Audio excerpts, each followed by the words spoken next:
Good evening and welcome to the Reagan Library. My name is John Heubusch, and for at least a few more days, I am honored to be the Executive Director of the Ronald Reagan Presidential Foundation and Institute.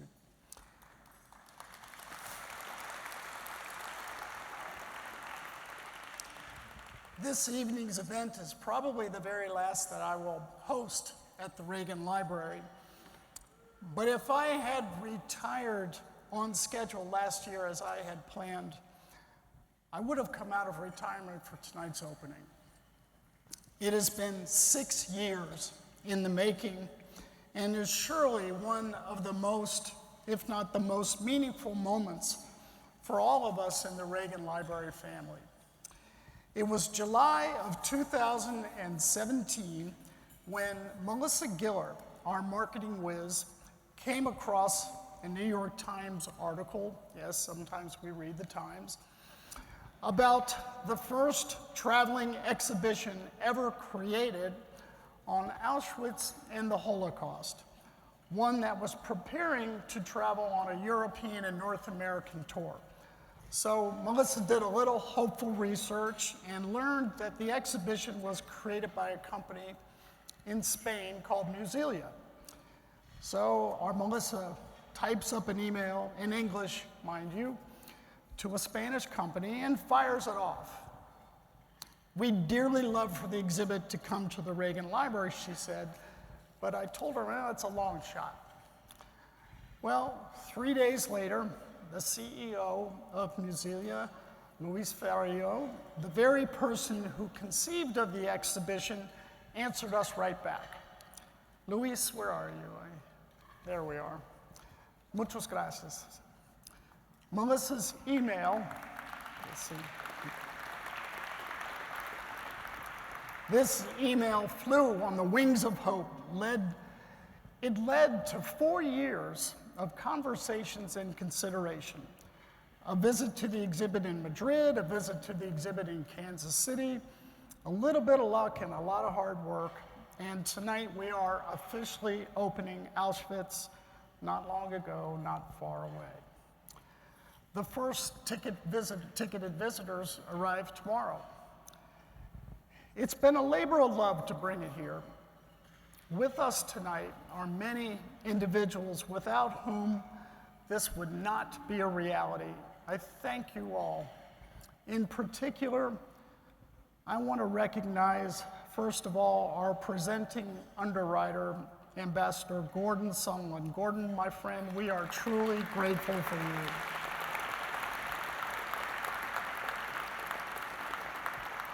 I also want to thank Michael and Susan Dell, our partnering underwriters. Although they couldn't be with us this evening, their meaningful support was really crucial to the success of this exhibit. And I'd like to thank our wine sponsor for this evening, Herzog Wine Cellars.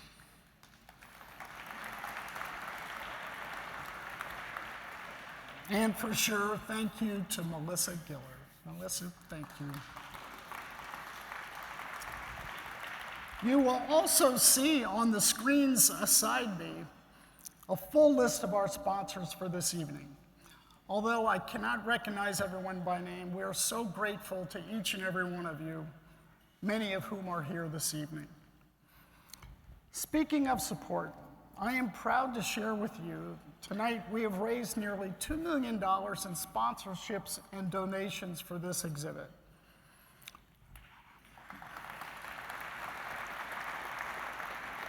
However, our work is still not done. This is the most expensive, as you can imagine, and comprehensive exhibit we have ever brought to the Reagan Museum.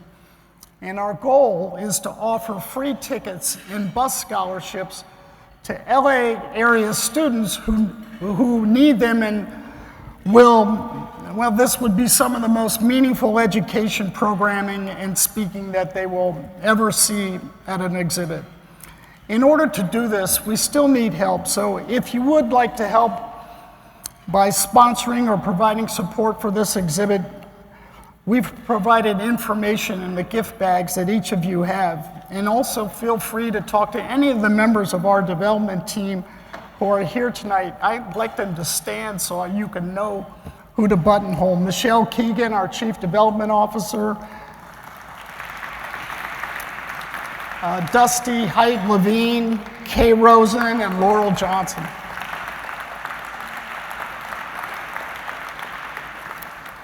Finally, I would like to take this opportunity to recognize a few special guests.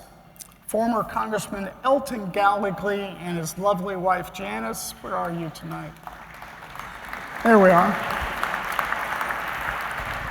Acting Director of the Reagan Library, Alan Price. There we are. Good to see you, Alan. Incredible entertainer. I mean, incredible entertainer, Jay Leno. Jay and his wife.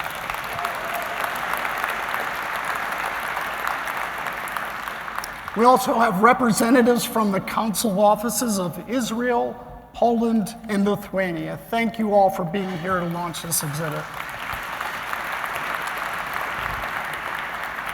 Okay, so a step back in time, if you'd allow. In October of 1988, President Ronald Reagan spoke at the site of the future Holocaust Memorial Museum in Washington, D.C.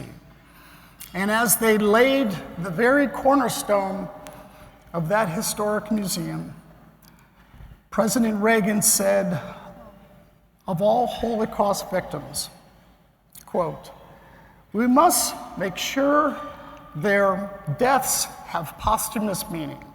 We must make sure that from now until the end of days, all humankind stares this evil in the face, and all of humankind knows what this evil looks like and how it came to be.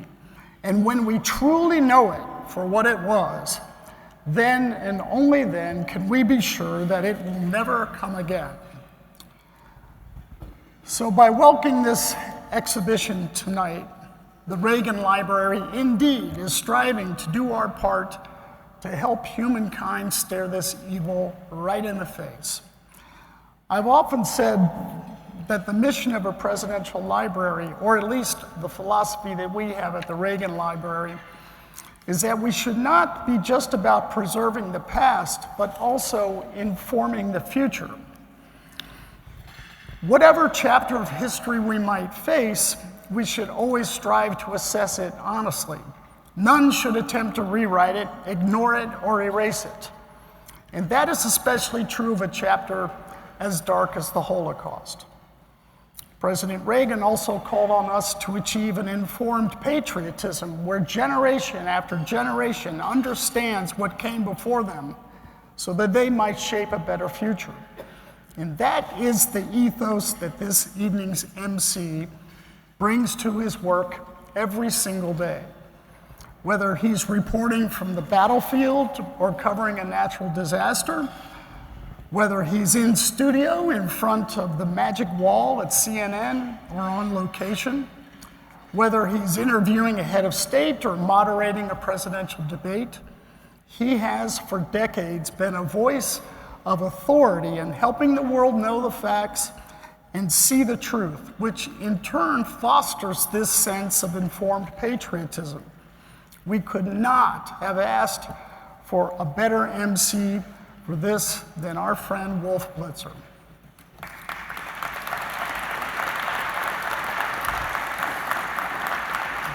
In a remarkable career that began in 1972, he has interviewed 7 American presidents, reported from war zones, including the Gulf War that made him a household name, from KGB headquarters, from inside of North Korea, from the Israeli-Egyptian Peace Conference, and he has covered just about every major event in American life since he joined CNN in 1990.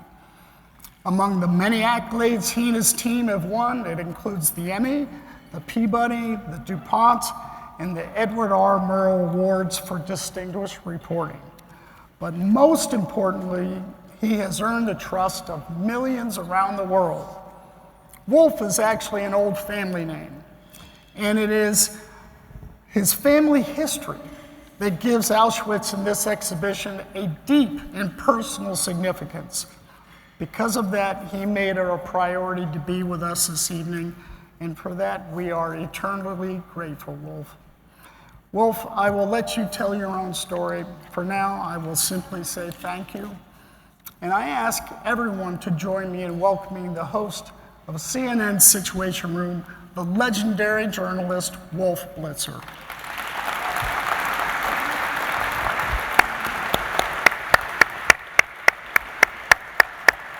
Thank you, Wolf. Thank you so much. All right. Happening now, breaking news. John Heubusch is taking his seat. Major development happening right now. I'm really excited and so happy to be here this evening. And I'll begin by saying what I would normally say around this time. I'm Wolf Blitzer, and you're in the Situation Room. And people always ask me, why do you call it the Situation Room? And I always give the correct answer, because whatever room I'm in, there's a situation. And there's a situation going on in this room tonight as well, and it's a very excellent situation. I'm so proud to be here. The Ronald Reagan Presidential Library has always been a very, very special place, especially for those of us who covered President Reagan. And as you can see, this is a really amazing library, an amazing institution, and I'm so grateful that they have decided that they want to do this exhibition on Auschwitz this evening and over the next several days.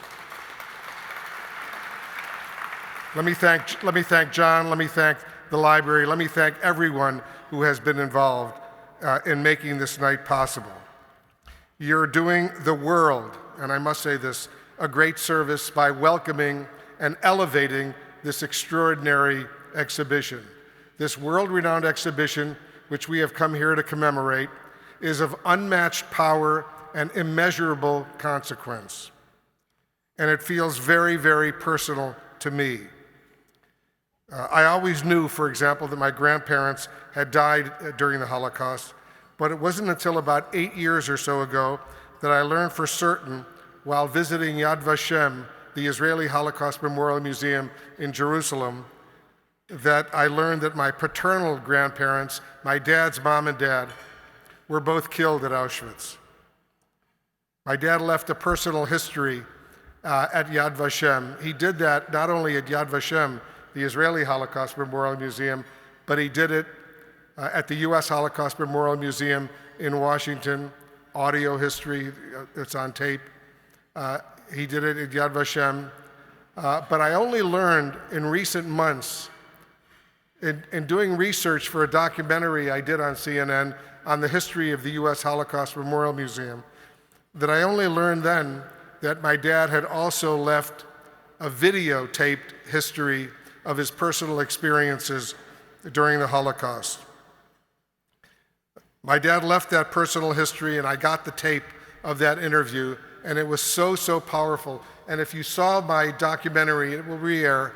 If you saw my documentary on the U.S. Holocaust Memorial Museum, you'll see clips of my dad speaking out about what he remembered, what he saw, what he experienced. And it's a powerful, powerful story. And at the end of the story, at the end of his testimony of his personal experience, he was asked, what was your biggest surprise of what happened during the Holocaust? And the answer that my dad gave was so meaningful and so powerful to me. He said, and my mom and dad were both Polish Jews, he said, those of us, Polish Jews and others throughout Europe, we always looked up to the Germans as the elite in Europe. The Germans were the best in the culture, in the history, in art, in science, in literature. And once the Holocaust began, we were all stunned that the Germans were doing this because we always admired them for their history, for their art, for their science, for their music. How was this possible that a society like that would begin doing these atrocities? And that stuck out in my dad's mind, and it sticks out in my mind as well. My mom and dad were both sent to slave labor camps, concentration camps. Their parents, all four of my grandparents, were murdered during the course of the Holocaust. After they survived, and they were young, they were strong, and they managed to survive. My dad was born in 1920, so he was, only 19 or 20 years old when the war started. My mom was born in 1922, so she was young. They survived. After the war, after they were liberated, and my dad remembers he was liberated at Bergen-Belsen by the French who came in there, and he remembers hearing people speaking French. He didn't understand what was going on, but he ran out and he saw these French soldiers, and he immediately said, "Vive la France, vive la France." And they responded in French as if he could speak French. He couldn't. But it was always so powerful to him to know that these French troops had come and managed to liberate this camp.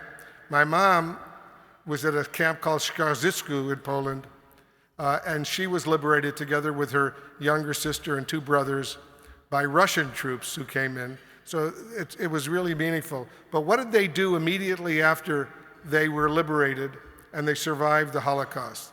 They did what all the survivors immediately did. They began to travel around to see who survived. I mean, there's no internet or anything, no lists. And they would go around and they would try to find out, did my mom and dad survive? Did my grandparents survive? Uncles, aunts, cousins, brothers, sisters. They met on a train as they were traveling. A young woman, my mom, and a young man, my dad. They were searching for surviving relatives. And what happened was they quickly fell in love, immediately fell in love. They had a lot in common, obviously. And as my mom and dad always said to me, in those days, immediately after the war, you fall in love, you get married. Because we didn't know what was going to happen a week from now or 2 weeks from now. You fall in love with somebody, you get married. And they were in a place called Augsburg, Germany, which was the US-controlled section of Bavaria in southern Germany. And they needed a rabbi to marry them. And they found a rabbi, there was one rabbi they found, who was a US Army chaplain serving there, and he married them.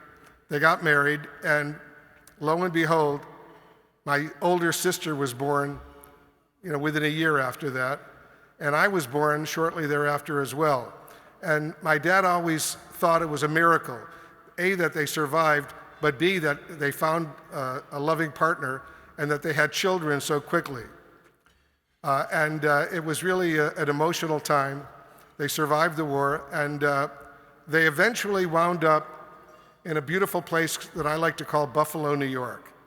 So you may want to ask me the question, how did they wind up in Buffalo, New York, these Polish Jews who survived the war, who were then living in Augsburg, Germany? My dad was trying to make a living, and they wound up in Buffalo, New York. And I'll tell you how they wound up in Buffalo, New York, if you're interested. Are you interested? Am I giving you too much information? I'll tell you how they wound up in beautiful Buffalo.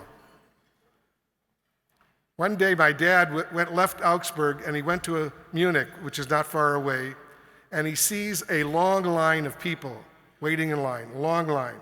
And as he always said, in those days, you see a long line, you go wait in line. There must be something good at the end of the line, otherwise, why are all these people waiting in line?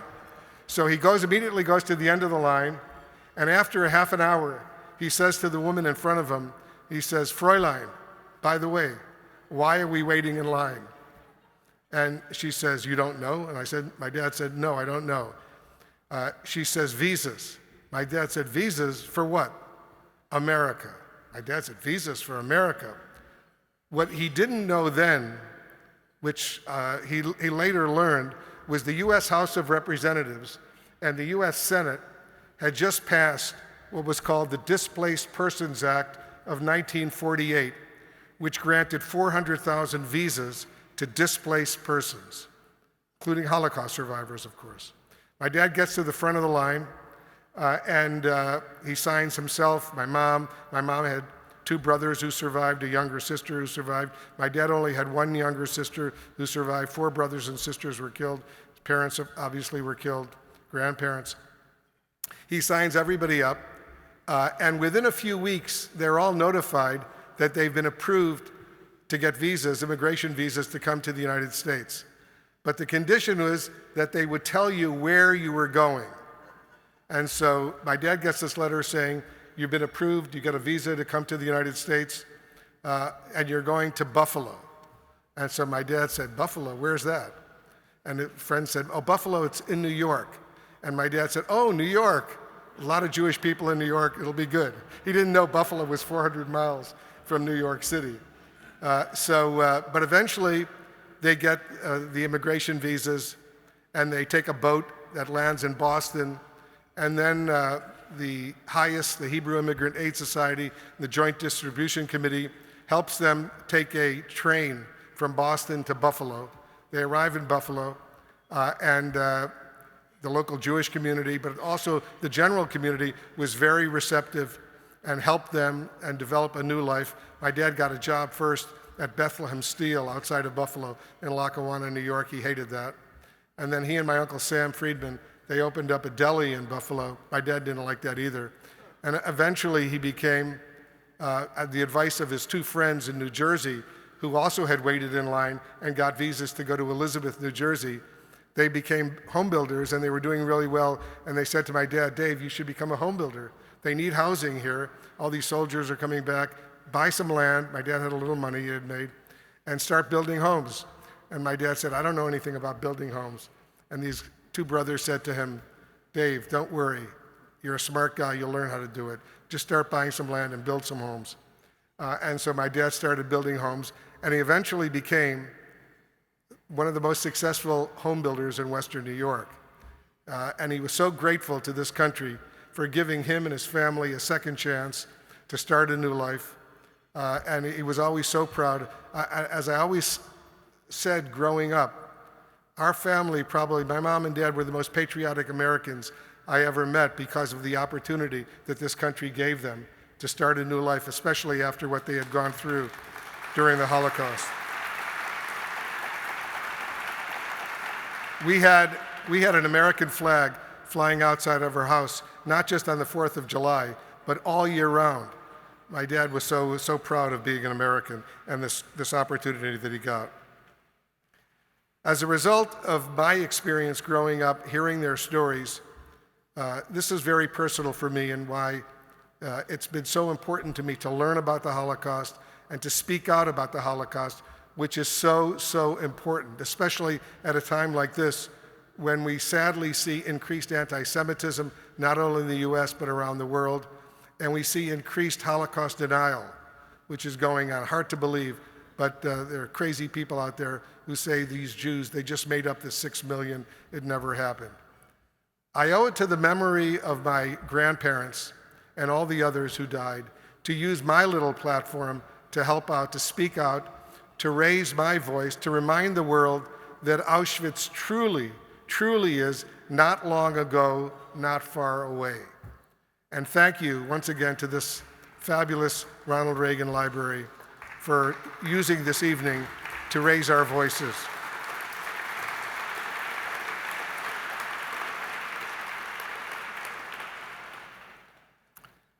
I often think of the words of Elie Wiesel, and I'll quote now.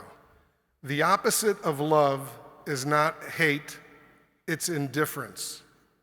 The opposite of art is not ugliness, it's indifference. The opposite of faith is not heresy, it's indifference. And the opposite of life is not death, it's indifference. Elie Wiesel. No matter how close or how removed we may all feel to the events of the Holocaust, we certainly cannot afford to become indifferent.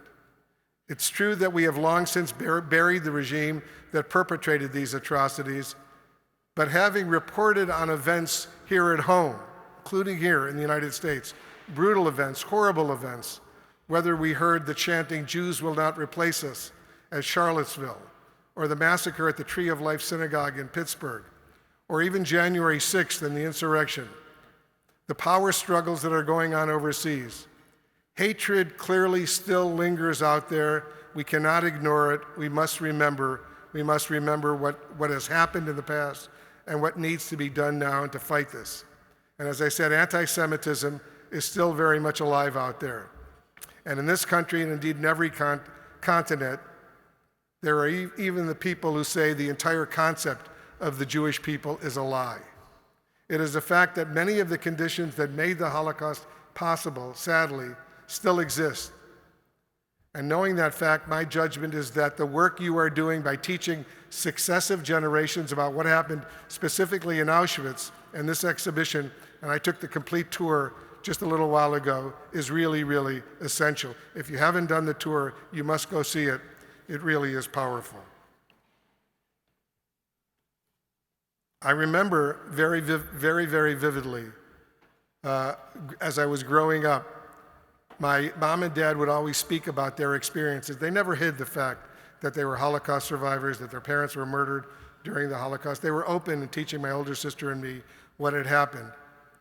And one of the things that I remember my dad telling me, and it's very evident in the exhibition, if you haven't seen it, you'll see it there.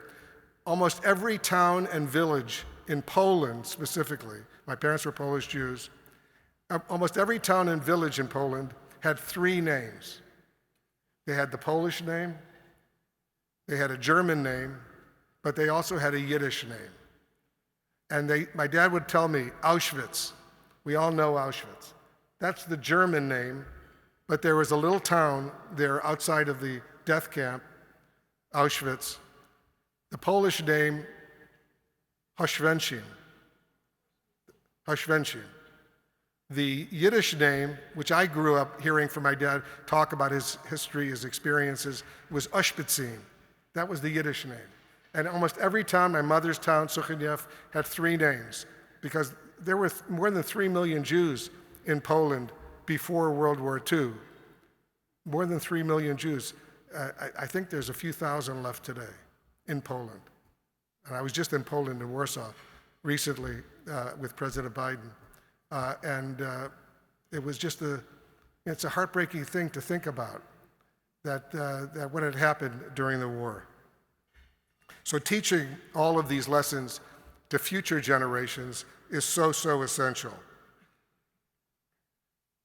I'm really proud that what we're learning here in the United States is going on and is so important and so intense. I know it can feel odd to juxtapose a wonderful event like tonight's in this really distinguished institution with a subject that is so heavy, so profound, so complex, and so ugly. But I believe it's possible to celebrate the present while really honoring the past. It's possible and right to celebrate good works and important missions, even as we are mindful of the reality that makes that work necessary. History, indeed, like the news, is not to be kept in a neat little box. It's to be viewed and then set aside, out of sight and out of mind. We don't want to do that. We want to learn from history. Why? So we don't repeat those brutal mistakes and blunders and horrible conditions of the past. It is so important. One man who has made it his life's mission to work and to remember and to learn and to teach is my old friend from Washington, Dr. Michael Berenbaum, the curator of the Auschwitz exhibition. Sadly, he just was in Poland. He was supposed to be here tonight. Oh, he's here tonight. Let's give Michael Berenbaum a big round of applause. Michael, sit there for a second. They told me as I was walking up, his flight from Poland is delayed. He's not going to get here till much later. But he's here, which is really important. From 1988 to 1993, he served as the project director of the United States Holocaust Memorial Museum, overseeing its creation. And I have to tell you, that museum, if you've seen my documentary, it is so important because so many millions of people who come through Washington go and visit it, and they learn, and they see, and they get a sense of what happened to 6 million Jews. From 1997 to 1999, he was president and CEO of what is now known as the Shoah Foundation, which is devoted to filming and cataloging testimonies by Holocaust survivors. The Shoah Foundation, Steven Spielberg, very much directly responsible for creating the Shoah Foundation. And I will tell you this, one of the proudest moments I had after my documentary aired on CNN was I got a call from the head of Warner Brothers Discovery, which is CNN's parent company, David Zaslav. And he said, Wolf, you had a great documentary. I'm very proud of you. I just got a call from Steven Spielberg. He asked me if I would give him your cell phone number. He wants to thank you, and he wants to talk to you. And I said, sure, give Steven Spielberg my cell phone number. And within literally a few minutes, I get a call from Steven Spielberg. I'm a kid from Buffalo, get a call from Steven Spielberg. And he was so emotional. He was so moved by my documentary, especially by hearing the clips from my dad from his testimony. He wanted to thank me for that, and it was just a really moving moment for me that I'll always, of course, remember.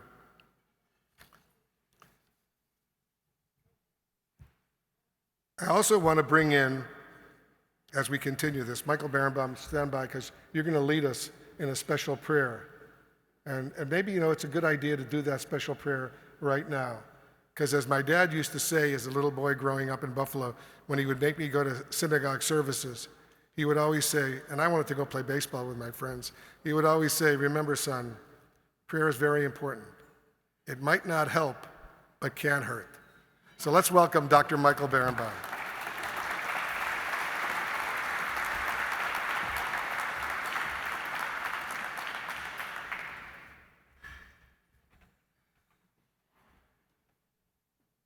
I come from Auschwitz, having taken attorney generals of individual states through Auschwitz for a seminar on anti-Semitism. Auschwitz, not long ago, not far away. The scandal of this exhibition is the scandal of the world in which we live, in which we're not able to put Auschwitz far away long ago. Because we live in a world in which the echoes of Auschwitz are heard often, too often, and the indifference that surrounds them is also heard. I've been introduced as the co-curator. I want to pay particular tribute for one moment to my colleague Robert Jan van Pelt, whose genius you will see throughout.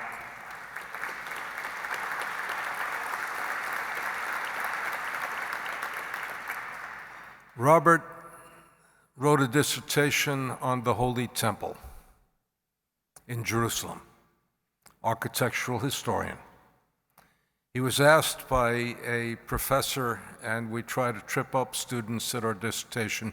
He was asked by a professor, what's the holiest site in the world today? And unbeknownst, he doesn't know why, he answered Auschwitz, which is the sacred anti-sacred, the holy anti-holy, the epitome of evil itself. And that becomes a very important element to understand. And what we have now, thanks to the people at Auschwitz and also to the people of Musela, we have the unique opportunity not only to go to Auschwitz, but to bring Auschwitz to the people in communities and areas that have not been there. Why the Reagan Library? And I think the most profound answer is the Holocaust was an act of government.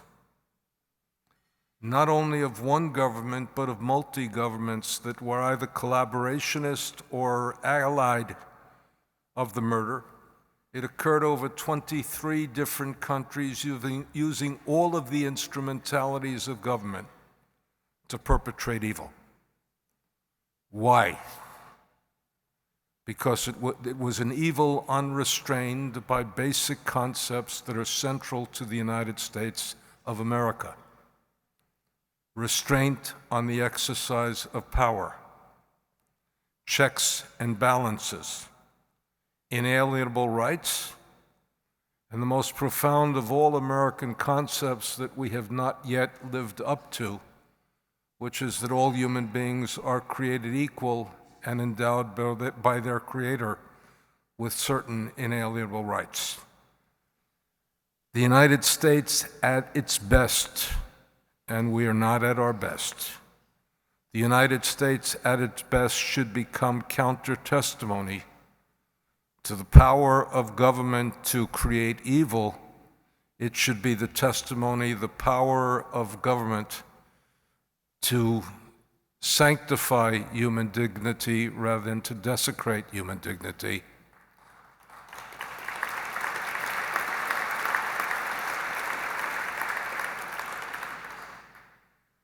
And to treat all of humanity with a certain basic concept of equal and equal justice, something that we saw violated, and you'll see violated in all of the elements of the exhibition that you're about to see. It was my privilege to work on this exhibition, and now it's my privilege to bless the bread of which we eat with the traditional Jewish blessing, Baruch atah Adonai Eloheinu melech haolam, hamotzi lechem min haaretz. Blessed art thou, O Lord our God, sovereign of the universe, who brings forth bread from the earth. Amen.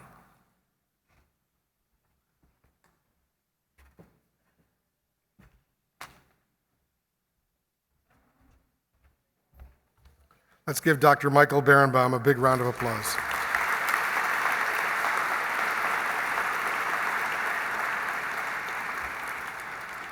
Now that he said the blessing over the bread, you can begin your first course. You have permission. To create an exhibition like this powerful one and to take it on the road requires the support of a host of visionary, generous, and really committed individuals. One of those individuals is Ambassador Gordon Sonland, the presiding underwriter here at the Reagan Library. He recognized immediately the importance of bringing the exhibition to California and to more Americans. And he saw the importance of this through two lenses. First, as the son of parents who were able to flee the Holocaust, he knows how close they actually came. The second, as a U.S. diplomat. As the former U.S. ambassador to the European Union, he understands that the U.S.-EU partnership is essential to a world in which freedom prevails over tyranny. And building that future requires knowing our history. Especially now when we see what's going on in Ukraine with this Russian invasion and the brutality. Just the other day, yesterday, once again, the Russians launched bombs at residential apartment buildings in Ukraine. They've done it against hospitals and schools. These are war crimes that are going on, and Ambassador Gordon Sonland fully understands what's going on and the importance of the U.S. and the European Union working together to deal with these crises. So, ladies and gentlemen, the 20th U.S. ambassador to the European Union, let's give him a big round of applause. Thank you for his service, Gordon Sonland.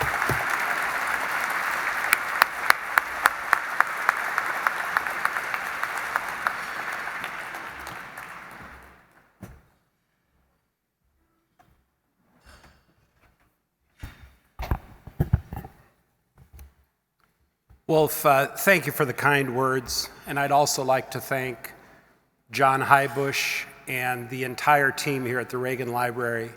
I've been coming to the library for decades, and I've never been to an event here that has not been stellar, so we can add one more to the list.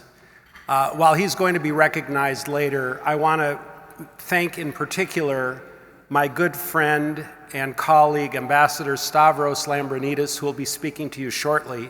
Stavros was my counterpart. He was the EU ambassador to the US and is based in Washington, D.C.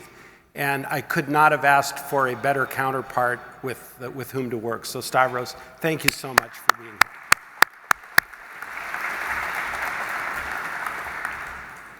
You know, I'm very grateful to have been asked to underwrite the exhibition. It was not a tough choice, it was an honor. And I'm humbled to be here tonight to honor history and my late parents. Gunther and Frida Sonland were survivors. They were among the lucky ones. They didn't talk a lot about how they fled Germany to escape the Holocaust, but they spoke often about how thankful they were to live in America.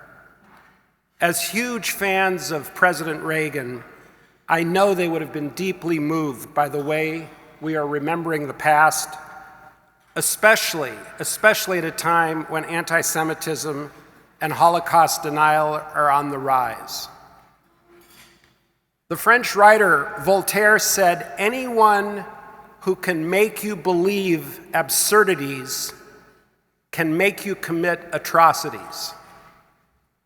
Today, there are prominent people who would like us to believe the dangerous absurdity, the lie, that the Holocaust did not happen or was exaggerated. I firmly believe that the freedom of expression is a hallmark of our nation. Denying facts for political purposes will take us down a very dark road. There is no patriotism in the current plague of very prominent people, and you know who I'm talking about, who decry evidence-based truth because it's politically expedient. False news travels fast, and people who listen, triggered by the words of someone they admire, could be driven to take actions that are deeply out of character. They could even participate in the unthinkable. I believe that this exhibition is nothing short of urgent. In my lifetime, I have never seen anti-Semitism at its current level. In the last 6 years, the number of anti-Semitic acts has tripled, and the ADL, Anti-Defamation League, rightly called it a state of emergency, and that was not an overstatement. While the words and actions of politicians and celebrities make headlines, most acts are carried out by regular people who develop exclusionary views. Genocide Watch defines the first stage of genocide as classification. And the way this works is they stereotype us versus them. There's something that feels commonplace about this, maybe even harmless to some, but genocides all over the world begin this way. Scholars emphasize that genocide is a process, not an event. And oftentimes, the first spark is the spread of lies about a group of people. In 1930, Hitler used the German Jews as scapegoats, blaming them for everything, for the economic and political failures of the Weimar Republic. Hitler's lies and propaganda led to mass genocide. A word that we must remember when talking about the Holocaust is the word normal. To organize the killing of 6 million Jews, it was not just leaders greasing the machinery of war, but the people believing their lies, normal, ordinary people. They were doctors and teachers, factory workers, and business owners. They were people whom, if you had told 10 years prior that they would be overseeing the systematic execution of millions of their fellow citizens, even aiding it, they would have never believed you. Genocides go through a long evolution of hate, and any group can become a target, even here in America. How then do we stay true to the promise of never again? I'll tell you, we educate, we learn from the past. The importance of this cannot be emphasized enough, for knowledge of the Holocaust is diminishing in every generation. In a recent poll, 2/3 of US millennials did not know what Auschwitz was or is. In 1988, President Reagan laid the cornerstone of what is now the United States Holocaust Memorial Museum and said, "I think all of us here are aware of those, even among our own countrymen, who have dedicated themselves to the disgusting task of minimizing or even denying the truth of the Holocaust. This act of genocide must not go unchallenged, and those who advance these views must be held up to the scorn and wrath of all good and thinking people in this nation and across the world." Ladies and gentlemen, we cannot have an exhibit like this one 100 years from now, about yet another dark moment in time when the worst of humanity prevailed. It is up to us to keep history from repeating itself. We must be the good and thinking people. Thank you for joining us this evening as we remember the victims and live the promise to never forget. Your presence here speaks volumes. Thank you.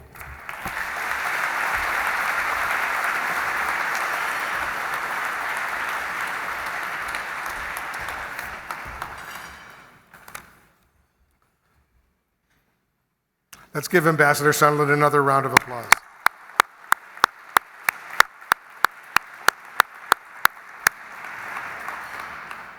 Like Ambassador Sonland, our next speaker knows better than most how essential the American-European partnership is to securing a future rooted in shared values of democracy and respect of human rights.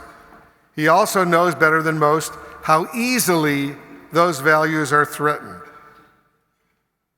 They must be defended every day on multiple fronts. And one of those fronts, as I said before, of course, today, is, of course, what's going on in Ukraine. A horrible, horrible war right in the heart of Europe. Ambassador Stavros Lambrinidis has been the ambassador of the European Union to the United States since March of 2019. From 2012 to 2019, he served as the EU Special Representative for Human Rights. In 2011, he was the Foreign Affairs Minister of Greece, a country all of us, of course, love. And he has served as a member of the European Parliament. We are honored to have him with us this evening, and we are certainly honored that he will share some history and reaffirm for all of us the importance of the transatlantic alliance. Ladies and gentlemen, please welcome His Excellency, Ambassador Stavros Lambrinidis.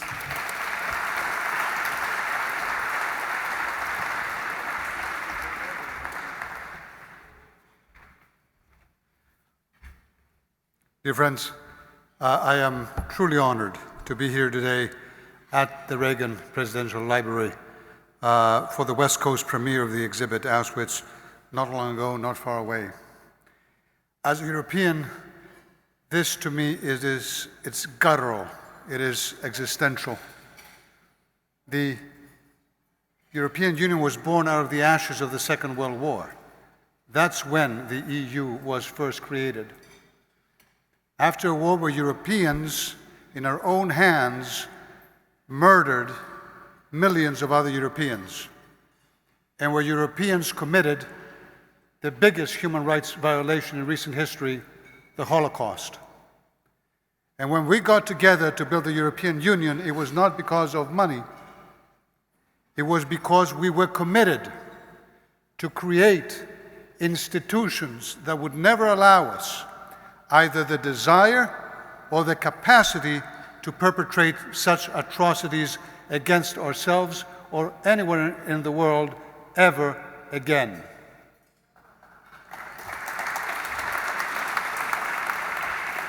And in the past 75 years, we have built the biggest, most peaceful, most prosperous area in the world, but peace in Europe cannot be taken for granted, and many thanks to Mr. Putin for reminding us about this with his brutal war in Ukraine. President Reagan famously told Gorbachev, Mr. President, tear down this wall. And there was probably one person back in the Soviet Union who heard these words and was committed never to allow that to happen, and that was a young Putin, who considered the end of the Soviet Union an affront to his image of oppression, expansionism, denial of other people's rights to free determination. And then Putin became president, and he used that hatred in order to be able to re-erect that wall by killing Ukrainians and hating them for who they are. He wants them extinguished. And you know what is hair-raising? Is that he has the gall to claim that he's doing this in order to denazify Ukraine, with its Jewish president, by the by. What an insult to the memory of the Holocaust and the victims of it. My best friend in law school here in the United States, Gennady, is a Ukrainian Jew. His family escaped the Soviet Union to escape the repression of those times. And he's, of course, devastated by what's happening in Ukraine.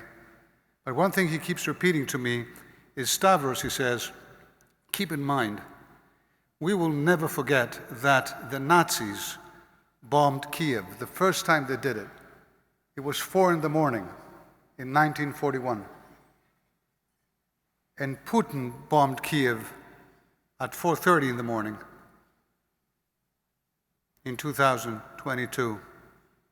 Maybe that coincidence between Hitler and Putin escaped Mr. Putin. It has not escaped my friend. It has not escaped the Ukrainians. And it should not escape us either. Dear friends, Gordon said it brilliantly. Gordon, my dear friend, who I honor here today because of his generosity making this exhibit happen. Thank you, Gordon, and thank you for your friendship.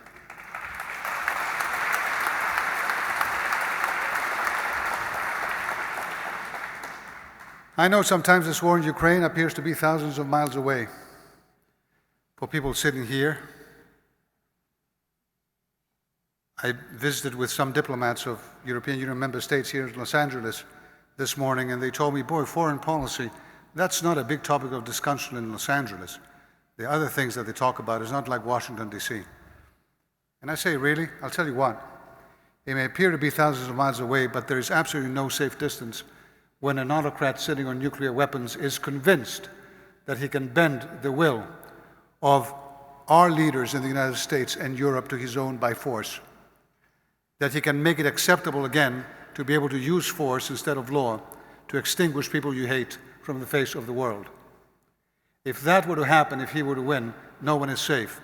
And if no one cares about anything else, I'll tell you something, as a European who did build that European Union on the basis of human rights, when I see thousands of children from Ukraine being abducted, taken away, transferred to Russia to be brainwashed, if you don't care about politics, you care about this. Everyone cares about this. It is outrageous. It is the kind of war crime that the International Criminal Court just determined deserves to bring Mr. Putin to justice. And I hope that this happens. But as I say this, let me just say that the hatred of the Holocaust and the poison of anti-Semitism, as we look at the Putins of the world, is, and I agree with Gordon, still in our societies as well. And we owe it as Americans and Europeans to fight every day to extinguish that scourge. It is in our places of worship. We find it in our streets. We see it every day in our communities. Too often it is in the speeches of some politicians, in our workplaces. I can tell you, as the European Union ambassador, that we, Europeans, want to be better. We want Europe to be a place where there is no place for anti-Semitism, and we are committed to that. We have made research, education, and Holocaust remembrance a central pillar of our strategy on combating anti-Semitism and fostering Jewish life. We are creating and preserving physical networks and places where the Holocaust happened and building social networks like the young European ambassadors to promote remembrance. We are not resting until the scourge is gone, because we will never forget the 6 million Jewish men, women, and children and all others murdered in the Holocaust in European hands, and others saved by European hands, I have to say. And something that touched me particularly as a Greek here in this exhibit tonight was walking by 4 photographs taken by a Jewish Greek. Alberto Herrera. He went in the resistance. He was dragged to Auschwitz, and he had a camera. He found one, and he took photos, evidence, real evidence of these atrocities for all those deniers out there. Not that many of them, frankly, but they are, who claim that this didn't really happen. He was caught, he was tortured, and he was killed in Auschwitz. And then he was paraded around for people to know what to avoid. But that kind of atrocity will not be forgotten in Europe. More than 1 million of those perished did so at the Auschwitz extermination camp, which is perhaps the single most powerful symbol of the genocide. So, dear friends, in closing, this exhibition, opening today at the Reagan Library, helps to keep the memory alive, and by confronting us with the most disastrous consequences of anti-Semitism from the past, it also helps us and our younger generations be better prepared to fight it in the future. Everyone quoted someone. I'll quote Nelson Mandela. And this is just a quote that has touched me the moment I read it. He said, "No one is born hating. People learn how to hate. You take a black baby and a white baby and you put them next to each other, they're curious. They touch each other, they don't hate each other. You're not born hating, you learn how to hate. And if you can learn how to hate, you can learn how to love." And I hope that this exhibit here at the Reagan Library, if it achieves anything, it's going to be to help us and those visiting it learn how to love a little more. Thank you.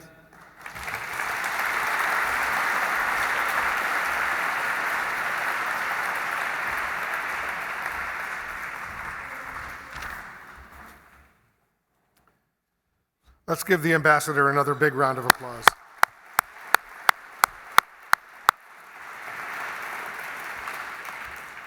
Thank you, Ambassador. It was really, really so moving, so powerful what we heard from you. All right, here's another fact, and that's what we do. We report the facts. Here's another fact. It's been nearly 14 years since Luis Ferreiro first conceived of the Auschwitz exhibition.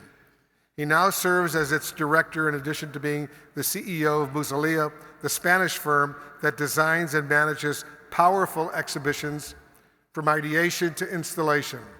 His projects, which are housed in cultural venues worldwide, have been visited by millions and millions of people.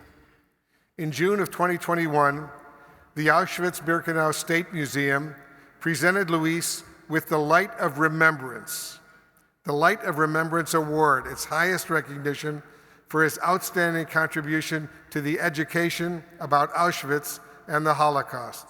And it is such a clearly well-deserved recognition. Ladies and gentlemen, please give a very, very warm welcome to a visionary whose work has inspired the world, Luis Ferreiro. Ladies and gentlemen, Luis, come on up here.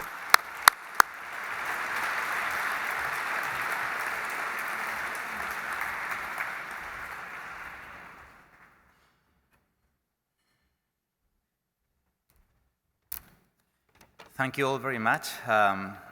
I cannot really start my brief words just without showing my sincere and profound recognition and affection to all the people, institutions, and individuals that made possible the exhibition existence in first place and its arrival here to the Ronald Reagan Presidential Library.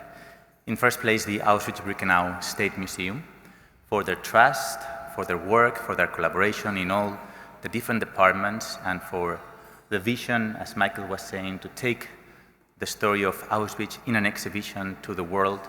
And especially I want to mention Dr. Piotr M.A Gywinski for its vision and leadership of the museum and of this project. And of course also to all of our other loan givers and more than 20 different institutions worldwide that are helping us with the authenticity of their artifacts.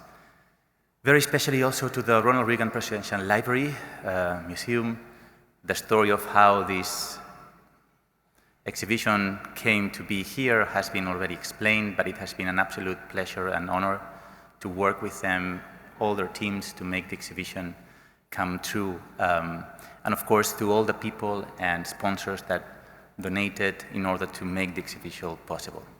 Very especially also to World Heritage Exhibitions, our partners who are helping us bring in the exhibition to the United States. Without their help and providing all the resources, human, technical resources, it would have not been possible. And of course, to all the Musealia team, especially, I need to start by acknowledging the curatorial team represented here by Dr.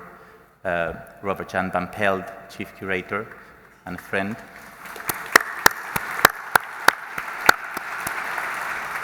And Dr. Michael Berenbaum, and of course, not here with us, but also Miriam Greenbaum, Paul Sammons, and Jamal Seniti, who made all the knowledge to be able to create the exhibition. As I was saying, Musealia is based in Spain, in the Atlantic coast, touching the border with France. For those who not know, it's quite a rainy, windy, even cold place, and our collections manager and myself, Ana Galan, who is here, we are finding very difficult our colleagues back in the office to believe us when we tell them that in the last week that we have been here, we have actually found rain, wind, and cold. It seems like, aside from an exhibition, we also brought the rain to California. So I hope that's appreciated. One of the things that in this week that I have been here, one of the things that I have been constantly asked is actually, what do we expect the visitors to take out of the exhibition? And it's, of course, it could be a very simple question to answer, but at the same time, it's a very complex one. And I have been reflecting a lot about this the past days. You are going to visit the exhibition in a few minutes, and you will see actually that we start with a quote from Primo Levi. You will see that we finish with a quote from Delbo. And for us, I think that the most important thing is somehow, in a way, how the exhibition started also. As many of you know, it was by reading a book from an Auschwitz survivor, Viktor Frankl, Man in Search of Meaning. And when I read this book, I immediately had this moral imperative to basically do something. And I think that this is at the very core of what we do in this exhibition. We show what happened, but we present the facts, we show the artifacts, we explain the story, but we also give agency to the visitor to understand that we all have, unfortunately, every day in our world, from dawn to sunset, the opportunity to do something. And it doesn't have to be necessarily a large exhibition or be involved in a museum or be an important journalist or politician. Every one of us, in its own level, can do something.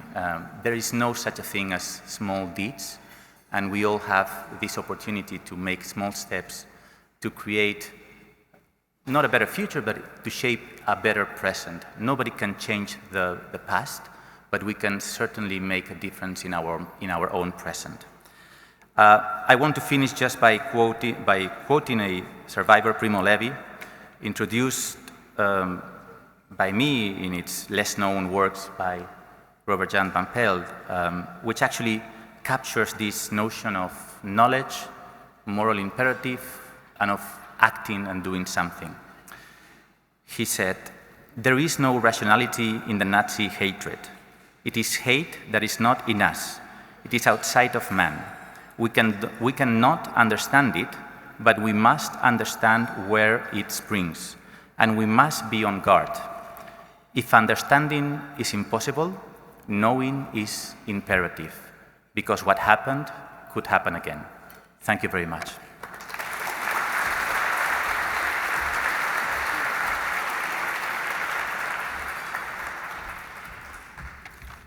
Luis, thank you very, very much. Thanks for all you are doing. We are all in your debt, and we are so grateful to you Once again, let's give him another big round of applause.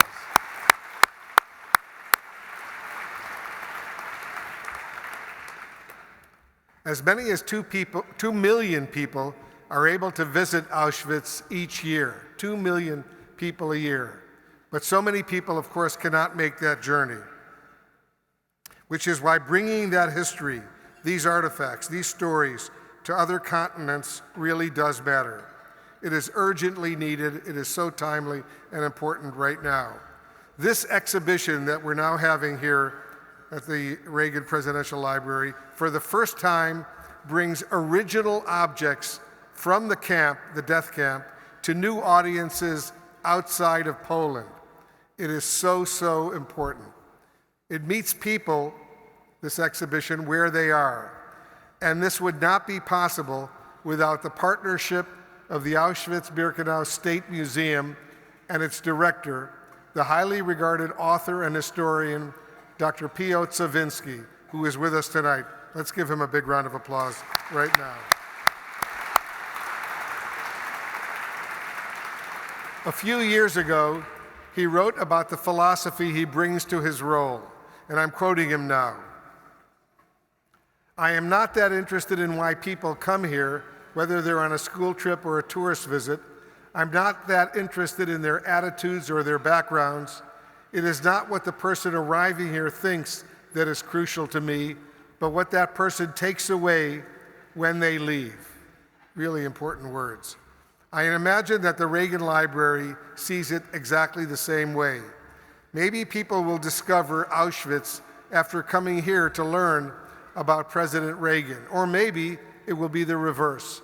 But either way, they will be able to take with them a piece of truth, a piece of history that they may not necessarily have previously possessed.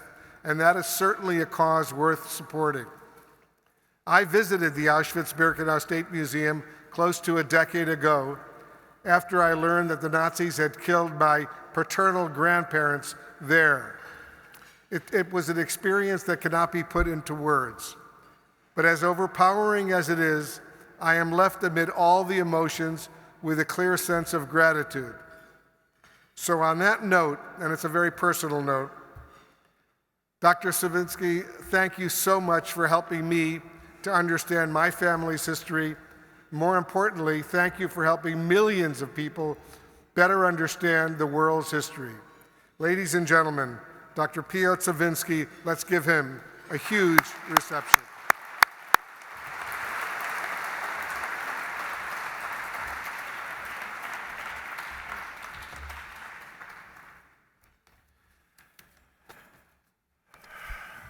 Excellencies, ladies and gentlemen, dear friends, we are approaching the 80th anniversary of the liberation of Auschwitz. It will be in January 2025. It's quite close. Probably it will be one of the really last round anniversary with still a group of survivors. And we are living still in a world that is our world, where the rhetoric of anti-Semitism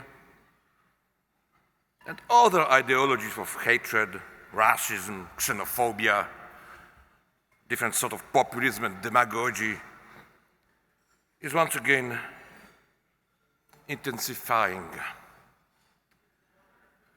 Therefore, we must constantly remind ourselves of the evil that is possible when societies allow such hatred. And this exhibition we are opening today has a special, I think, meaning, as it not only, as I hope, commemorate the past. Yes, I hope that all the people that will go through this exhibition will be a little bit different after. I don't want miracles. I just ask to be a little bit different. I hope that those people will have some moral anxiety in them that they will be able to reflect about the indifference of our world, about our own indifference, about my indifference also.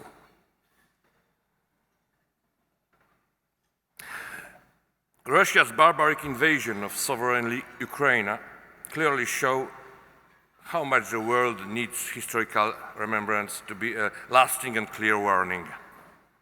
And Auschwitz was a far too painful experience so the free world today could tolerate any symptoms of a policy of hatred, aggression, or dehumanization. Our world knows very well that Auschwitz and the Holocaust is a referring point for the future. And the remembrance must be the key to building a peaceful and just world. If not, I don't see what is the goal of the remembrance. It's not only about emotions, it's about decisions.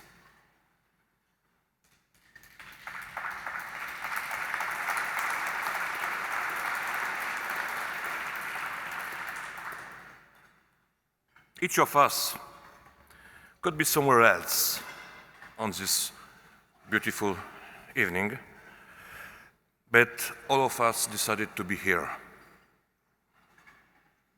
in this core experience of the remembrance of the Shoah. I would like to thank all of you for being here. This is the sense of our work. Thank you.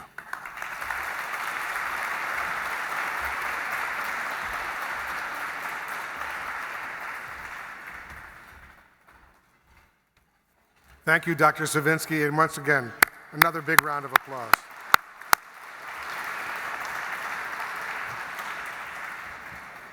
Thank you especially for your work to ensure that the world never forgets. All right, ladies and gentlemen, I now want you to enjoy your dinner. Our program, as I like to say in the Situation Room, will resume right after a quick break. Enjoy your dinner right now. We'll be right back. In addition to everything else, we have with us tonight, and this is really a blessing, some Holocaust survivors who are actually here. And if any of them would like to stand up, we'd like to thank them for being here and just being eyewitnesses to history.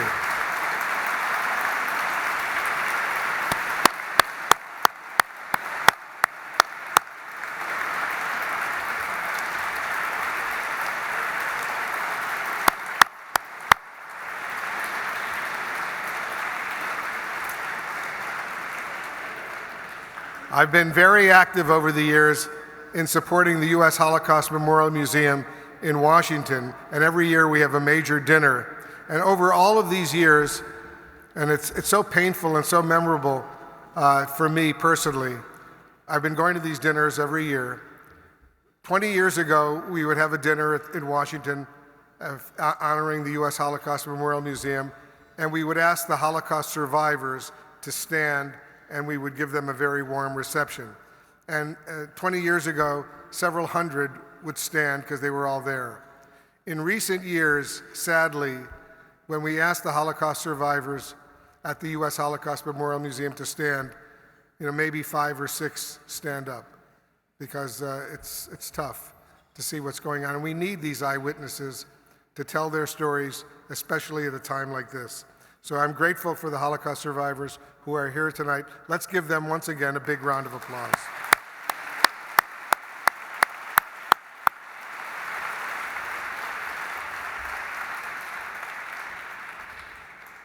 We have breaking news, major breaking news. We have a special guest that I would like to invite up to the stage right now to share a few thoughts. Ladies and gentlemen, he needs no introduction. Let's welcome him right now, Jay Leno.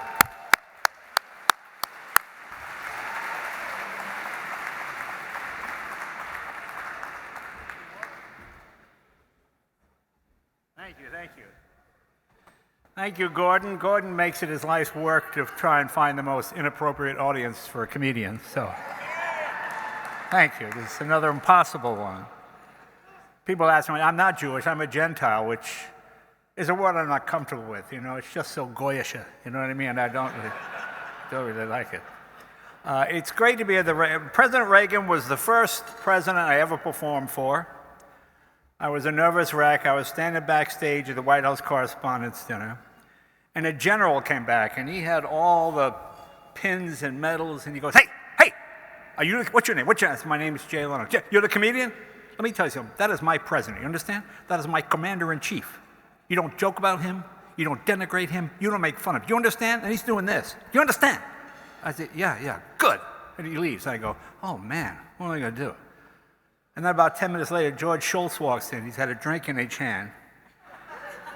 I don't want to say he's drunk out of his mind, but he was drunk out of his mind. And he goes, Leno, when you get out there, nail Ronnie's ass to the wall. And I said, well, that general, screw him, he works for me. I'm secretary, he works for me. And make fun of that black thing on Reagan's head. You think that's his hair? You think it's real hair? I said, well, I don't know.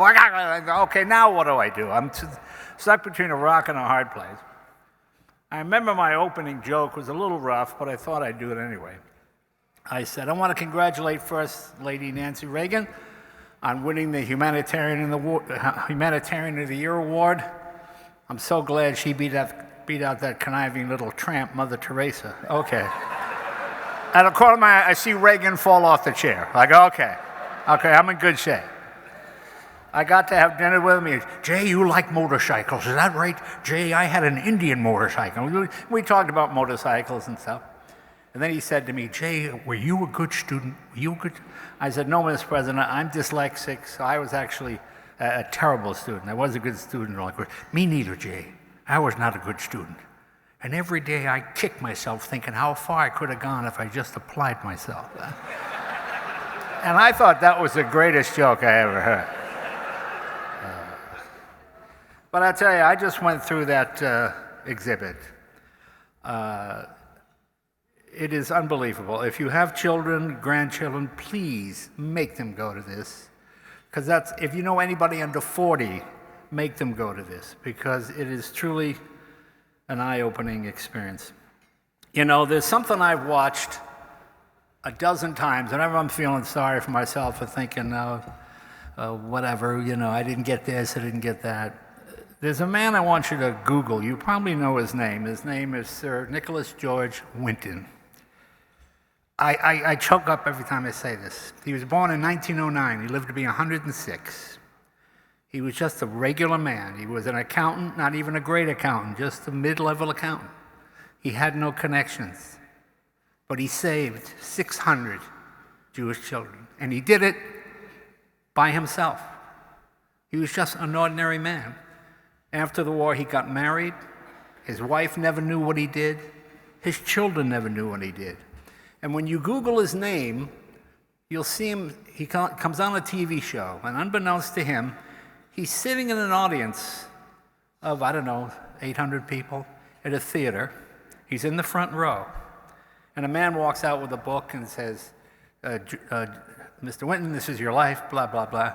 And they tell a story. And this gets me every time. At the end, they say, is there anyone in this audience who was saved by Mr. Winton? And the whole audience stands up.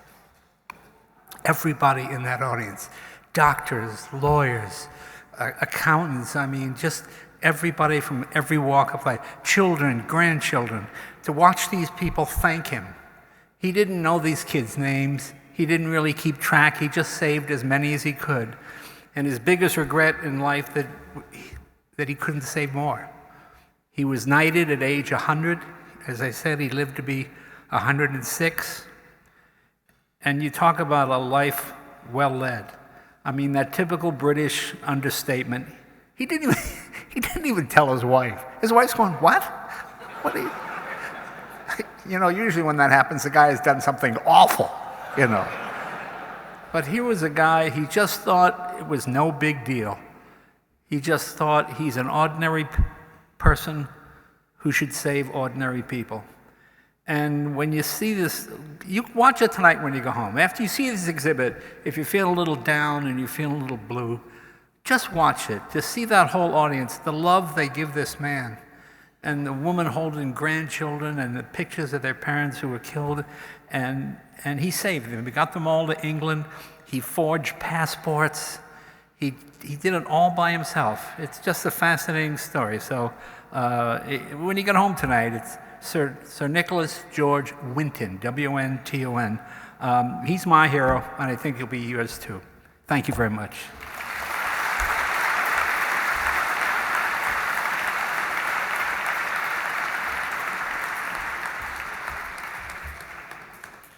A legend, a great guy. Let's give him another big round of applause. Jay Leno.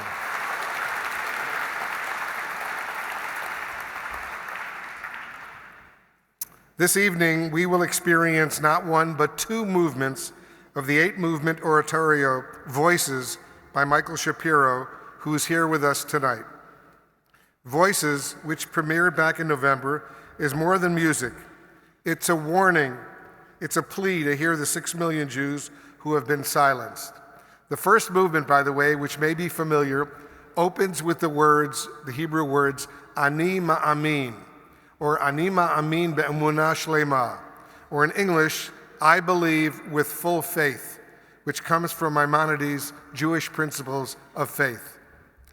The melody is attributed to Azriel David Fasteg, who is said to have composed the tune in a cattle car while being taken to the death camp at Treblinka.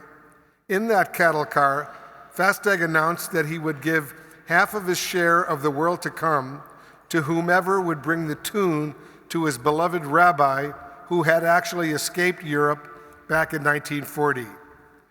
2 men took him up on his offer, and they actually leapt. They jumped from the moving train. One of those men died from the fall, but the other survived and eventually brought the tune to the rabbi's son in Israel, who sent his father the musical score. Somehow, and we don't know how, the tune was later sung by countless Jews as they actually marched to the gas chambers in the Nazi death camps. In between Ani ma'amin and the concluding movement, there are 6 movements in Italian, Ladino, Spanish, and French. The poetry of these 6 movements were written by Sephardic Jews, serving as a reminder that the cruelty of the Holocaust extended far beyond the Ashkenazi Jews of Eastern Europe. Michael Shapiro was drawn to their poetry from a book he encountered at the U.S. Holocaust Memorial Museum in Washington, D.C., where he actually served for 2 years as a music consultant. The poems he chose for Voices inspired different kinds of musical treatments, responding to the different languages and locales. But the message is universal. It asks, where have we been and where do we go? Perhaps the answer is in the final movement. Listen to these words. And many of you who are Jewish know these words. Avinu Malkeinu, our Father, our King, hear our prayer. Avinu Malkeinu, hear our voice, spare us, and have compassion upon us. Have compassion on us and our children, upon our children and our infants. Make an end to sickness, war, and famine. Remember those slain for their love of your name. Avinu Malkeinu, remember those who went through fire and water for your sake. Do it for your sake, if not for ours. Be mindful of us and help us. Our Father, our King, be gracious and answer us, for we have little merit. Treat us generously and with kindness, and be our help. Ladies and gentlemen, the first and last movements of Michael Shapiro's Voices, performed by the Los Angeles Master Chorale, conducted by Kiki and David Gindler, Artistic Director Grant Gershon. Ladies and gentlemen, let's listen and reflect.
Mashiach Imami. Amin, amin, amin, amin, amin, amin.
Gimal Shem Kodshecha.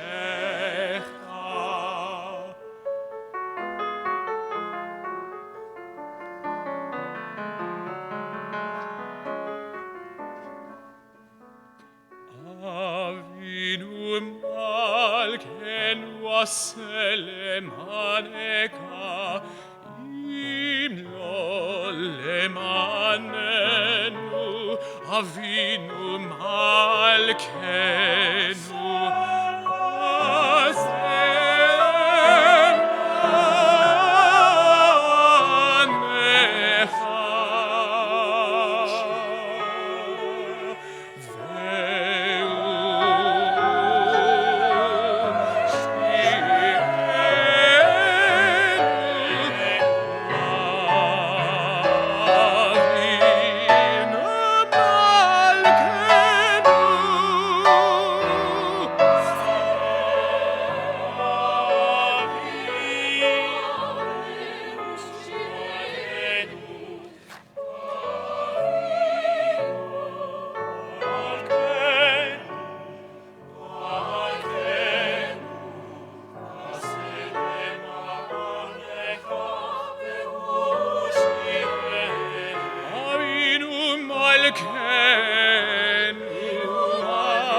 Aselem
tzedakah v'chesed.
Ladies and gentlemen, let's give Grant Gershon, Michael Shapiro, and the LA Master Chorale a huge, huge round of applause.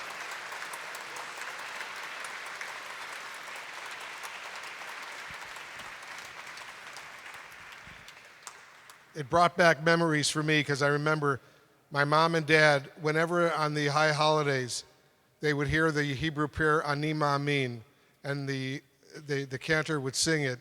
They both started to cry. And I would ask them, why are you crying? Because that was the song that all of their friends and family members who were taken from the camps to the gas chambers would start singing as they were being marched off to their death. Ani Ma'amin, I believe, in Hebrew. It was such a powerful rendition that we all just heard, and so meaningful, especially for those of us who have family members who survived the Holocaust and remember their friends and family singing Ani Ma'amin as they were being led to their death.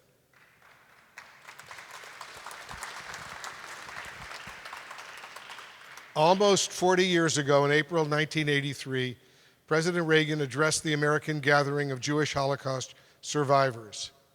Before we move upstairs to continue our evening, I want to share some of his powerful and very inspiring words. They provide a benediction of sorts, a charge to all of us who are here tonight. These are the words from our 40th President of the United States, and I'm quoting now. Tonight, let us pledge that we will never shut our eyes, never refuse to acknowledge the truth, no matter how unpleasant. If nothing else, the painful memory we share should strengthen our resolve to do this. And then he went on to say, and I'm quoting still, our founding fathers believed in certain self-evident truths, but for truth to prevail, we must have the courage to proclaim it. That's a direct quote from President Reagan. To the Reagan Library trustees, to the staff, to the benefactors, the underwriters, and the supporters, I believe you have clearly lived up to President Reagan's charge on this evening. You have had the courage to proclaim truth. Let us all pledge to do the same. And if we do, truth will indeed prevail. So, so important. And let us all end this part of our program tonight before we head upstairs, remembering the 6 million Jews who were massacred and murdered during the Holocaust. As we say in the Hebrew, Zichronam livracha, may their memories be a blessing. And indeed, let us hope their memories are indeed a blessing. Thanks to all of you for joining us on this very meaningful evening. And we will continue to remember them, and we will continue to remember the lessons of the Holocaust. It is so timely, so important, and today more important perhaps than ever before as we enter this new era. Thank you once again. God bless all of you. Good night.